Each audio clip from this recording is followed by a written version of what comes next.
तो सब मुझे बहुत खुशी है कि गवर्नमेंट को अल्टीमेटली आफ्टर 30 इयर्स ये एहसास हो गया। और जब आप फाइल ही नहीं पढ़ेंगे और केस आ गया फैसले के लिए तो क्या करेंगे? दो ऑप्शन है। ये है पब्लिक इंपॉर्टेंस के केसेस जिनमें फौरी इंसाफ चाहिए कि आपके ज़िले में स्मोक इतनी होगी, आपने काम नहीं किया, गाड़ियाँ इतना धुआं छोड़ रही है, आपने कुछ नहीं किया, प्योर फूड की वायलेशन हो रही है, उसके खिलाफ आपने एक्शन क्यों नहीं किया? तो अगर पब्लिक इंपॉर्टेंस के केसेस में जैसे एनवायरनमेंट के स्मोक के केसेस है, सजा ही नहीं मिलेगी तो लोग कैसे डरेंगे उससे? पर्चे देते थे जितने मर्जी, वो अगले बेल हो जाती है, बेल होगी, ना उसकी जज के पास टाइम है, ना वो सुनेगा, ना वो केस लगेगा। जी बिल्कुल।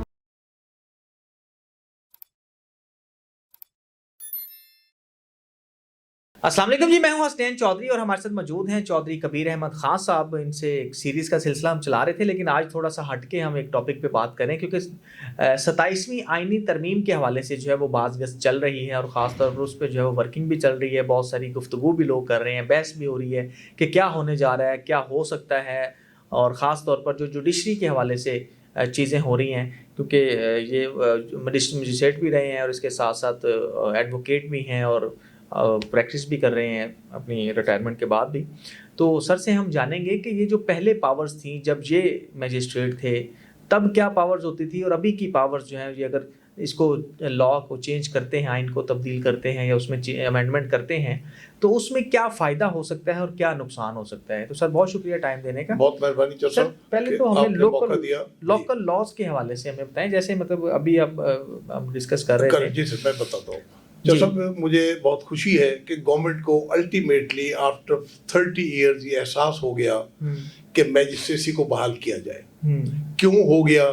उन्हें भी एक्सपीरियंस हुआ होगा, आप भी रोजाना डेली लाइफ में देखते हैं कि फॉर एग्जांपल एनवायरनमेंट के केसेस हैं, कितने पर्चे दर्ज होते हैं। प्योर फूड के 15-20 प्योर फूड के अलग होते हैं, ठीक है जी, और एनक्रोचमेंट के होते हैं, पीरा भी कर रही है। कितनों को सजा हुई है मुझे बताएं आप? कोई आपके इल्म में कभी सजा हुई? क्यों? इसलिए नहीं होती, वो भी चालान होने के बाद, FIR के बाद वो सबमिट होगा चालान जुडिशियल मजिस्ट्रेट के पास जो हाई कोर्ट के अंदर काम कर रहे हैं। तो वो उसके पास 150-150 केसेस लगे हुए हैं, उन्हें बारी नहीं आएगी, बाकी केसेस सुनेंगे, किसको सुनेंगे? और जब तक सजा नहीं होगी, डेटरेंट इफेक्ट नहीं होगा, उसका इम्पैक्ट नहीं होगा पब्लिक पे। बिल्कुल सही, ठीक है ना? वो कहेंगे ठीक है सजा होगी, वकील कर लाएंगे, कोई हो जाएगा, बरी हो जाएगा।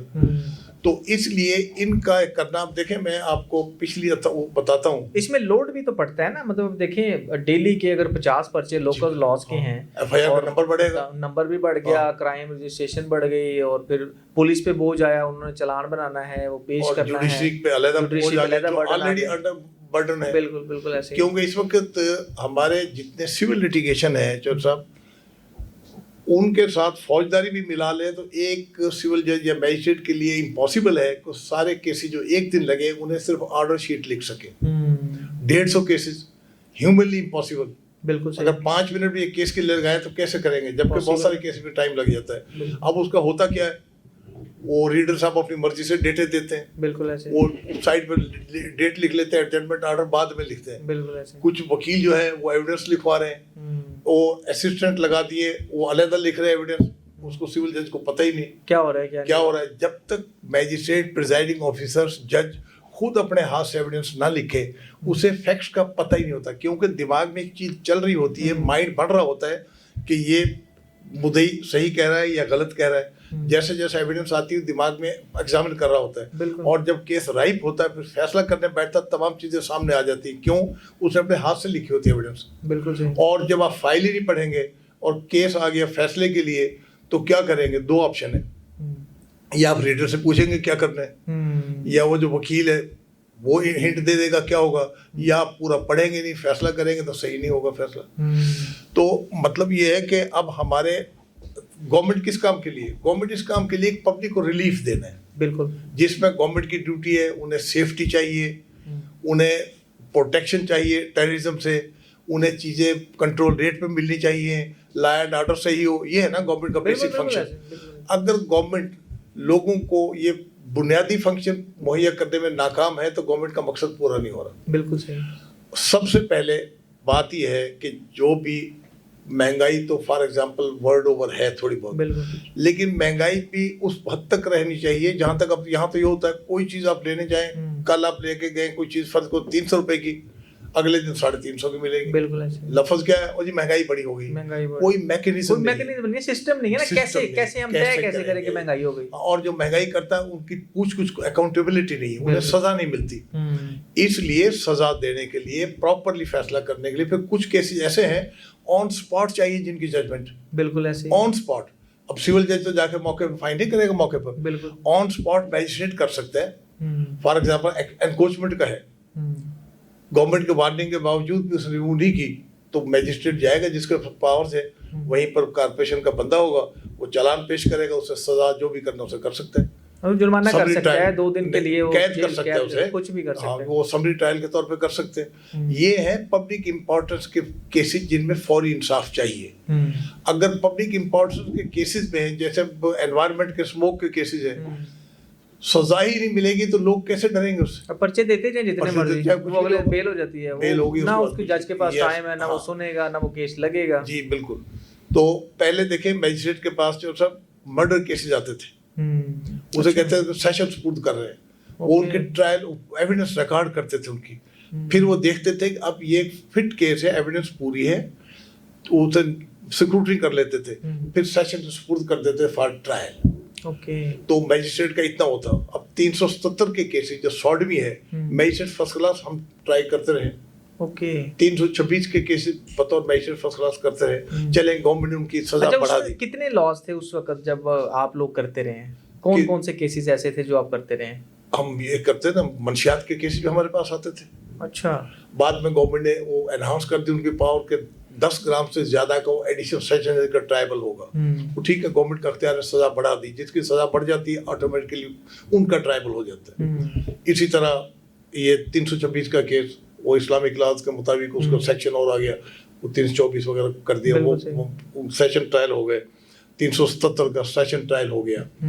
पहले उसकी था असमत दरी करना औरत की, जी, वो मैजिस्ट्रेट के पास आता था। अच्छा, पहले मैजिस्ट्रेट के पास आता था, वो भी उसकी सजा करती, वहां करती, जिसकी सजा बढ़ जाए उसमें तो कोई गिला नहीं। लेकिन जो tribal by magistrate first class है, वो इधर एग्जीक्यूटिव मैजिस्ट्रेट के पास रहने चाहिए। बिल्कुल सही। और फिर उन्हें अकाउंटेबल भी ठहराएं डीसी को, कि आपके जिले में स्मोक इतनी होगी, आपने कोई काम नहीं किया, गाड़ियां इतना धुआं छोड़ रही है, आपने कुछ नहीं किया, प्योर फूड की वायलेशन हो रही है, उसके खिलाफ आपने एक्शन क्यों नहीं किया।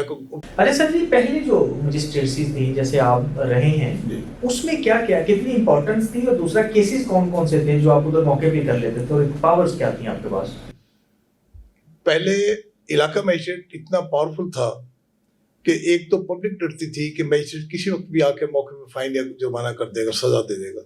मैं लाहौर म्युनिसिपल कॉर्पोरेशन मैजिस्ट्रेट था, हम प्योर फूड का स्क्वाड लेकर जाते थे, फूड इंस्पेक्टर वगैरह, वहीं से सैंपल लिया, बंदों को साथ लिया, उसी दिन उनका सैंपल का रिजल्ट लिया विदिन 2 आवर्स, और उन्हें 3 दिन 2 दिन सजा दे देते थे मौके पे कैद की सजा। अभी नहीं दे सकते? अब तो लंबा काम हो गया, उनके पास अख्तियार नहीं हो जाएगा, उनके पास तो सिविल जज तो बाहर नहीं जाएगा।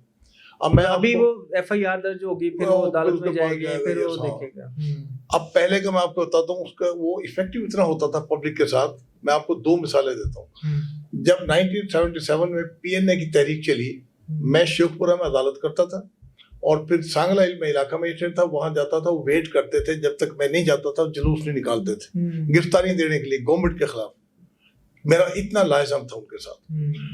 तो जब मैं लेट हो गया, वो वेट करते थे। जब मैंने एक दिन छुट्टी करनी थी, तो डी साहब ने कहा भाई कल जुलूस ना निकालें, वो PNA वाले, तो आप छुट्टी कर लें। मैंने उनसे रिक्वेस्ट की, मैंने कहा कल का आपका जुलूस का प्रोग्राम है? कि हाँ है। तो मैंने कल आप ये छुट्टी करें, मैंने छुट्टी करनी कर, ये छुट्टी कर ली। फिर पहली दफा पाकिस्तान में ये हुआ है कि जब PNA की तहरीक हुई, तो पीपल्स पार्टी भी अपनी तहरीक शो ऑफ पावर शुरू कर दी। 77 की बात है। मैंने सांगला हिल में तहरीर मुआहदा कराया दोनों पार्टीज के दरमियान, इन राइटिंग स्टाम्प पर। एक दिन मुकर्रर किया, एक दिन PNA का, एक दिन पीपल पार्टी का, एक दिन PNA का, एक दिन पीपल पार्टी, हफ्ते इतनी अथॉरिटी थी आपकी। और इतवार को छुट्टी मेरे लिए, इतनी अथॉरिटी थी। और एक दफा भी उस बात की वायलेशन नहीं हुई। क्यों नहीं हुई? इलाका मजिस्ट्रेट इफेक्टिव था, वहाँ रिलीजियस मसला बना, उसका फैसला हमने कर दिया, क्योंकि केसेस मेरे पास थे जो कि 50 साल से फैसला नहीं हो रहा था। वहाँ भुलेर चक नंबर 119 में हमने दोनों पार्टीज का, उन्हें पता इलाका मजिस्ट्रेट इनके पास केसेस जाएंगे, बिठाया, बातचीत की, अल्टरनेटिव रूट दिया, और वो हो गया, सैंक्शन है, आज तक अच्छा, केस चल रहा है। अभी जो चेंजिंग होने वाली है जी, इसमें आप क्या समझते हैं कि क्या क्या चीजें मजीद हों ताकि वो बर्डन कम हो? मेरा इसमें व्यू ये है, ये अच्छी बात है, अभी तो बार काउंसिल के नुमाइंदे भी इसमें अपने राय देंगे, डिस्कशन होगी, फीडबैक आएगी, आम उनकी भी आएगी फीडबैक, और जितना डिबेट होगा तो बेहतर है। तो मेरी इसमें राय ये है कि जो cases tribal by first class magistrate हैं वो सब के सब एग्जीक्यूटिव मैजिस्ट्रेट के पास आने चाहिए। ठीक है। और उसमें फिर डीसी की एक तो अथॉरिटी कायम हो जाएगी,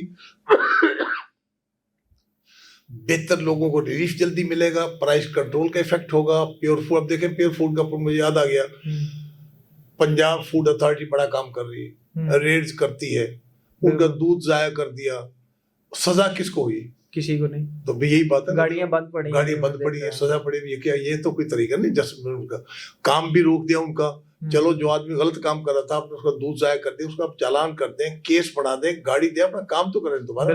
गाड़ी खड़ी करने से तो कोई पर्पस सर्व नहीं होता, और वहाँ लाइनें लगी हुई है ऐसे। तो मतलब ये कि इससे पब्लिक को रिलीफ नहीं मिल रहा, बोझ हो बढ़ रहा है, यानी लटक रहे हैं केसेस, लटक रहे हैं केसेस। हमेशा क्यों होते हैं अदालतों में सजा और जजा क्यों है? मतलब लेट बहुत हो जाते हैं कि सजा इसलिए है कि सजा होगी तो और लोगों को थोड़ा सा उसका इम्पैक्ट होगा, डेटरेंट होगा, लोग डरेंगे। अब जब किसी को सजा ही नहीं होगी तो आम आदमी उसे वायलेशन करते हुए कोई झिझकेगा नहीं। तो लिहाजा ये स्पीडी ट्रायल हो, जल्दी फैसले हो, और ये काम सिर्फ एग्जीक्यूटिव मैजिस्ट्रेट कर सकते हैं। इसमें किसी किस्म की सियासी विक्टिमाइजेशन नहीं होगी, क्योंकि ये छोटे केसेस हैं, इसमें किसी के खिलाफ सियासी तौर पर क्या इस्तेमाल करना है किसी ने। अब प्राइस कंट्रोल है, उसमें किसी के खिलाफ मिसयूज होने का क्या है? पॉलिटिकली तो मिसयूज नहीं हो सकता। प्योर फूड का है, एनक्रोचमेंट का है, तो ये वो केसेस हैं जिससे लोगों को जल्दी रिलीफ भी मिलेगा, आवाम भी सुखी होगी, एडमिनिस्ट्रेशन का होल्ड भी मजबूत होगा पहले से। तो ये मेरा ख्याल है कि ये एग्जीक्यूटिव मैजिस्ट्रेट अगर करना है ना बहाल तो पूरी तरह करें, और ये कॉन्स्टिट्यूशन की वायलेशन नहीं होगी। कॉन्स्टिट्यूशन में कहीं नहीं लिखा, कॉन्स्टिट्यूशन में तो सिर्फ हाई कोर्ट और सुप्रीम कोर्ट का लिखा है कि सेपरेशन होगी, उनके अपॉइंटमेंट का तरीकाकार इंडिपेंडेंट हो, इन्फ्लुएंस ना हो, उनकी जुरिस्डिक्शन पर कदम ना आए, तो गवर्नमेंट ठीक है उसके मुताबिक जो चाहे करती रहे। तो नीचे लेवल का कहीं नहीं लिखा कि ये मैजिस्ट्रेट लेवल पे भी अलग होगा, कॉन्स्टिट्यूशन में नहीं लिखा हुआ। लिहाजा इसे अमेंडमेंट कर लें तो पब्लिक का फायदा होगा इसमें। चले sir, thank you so much.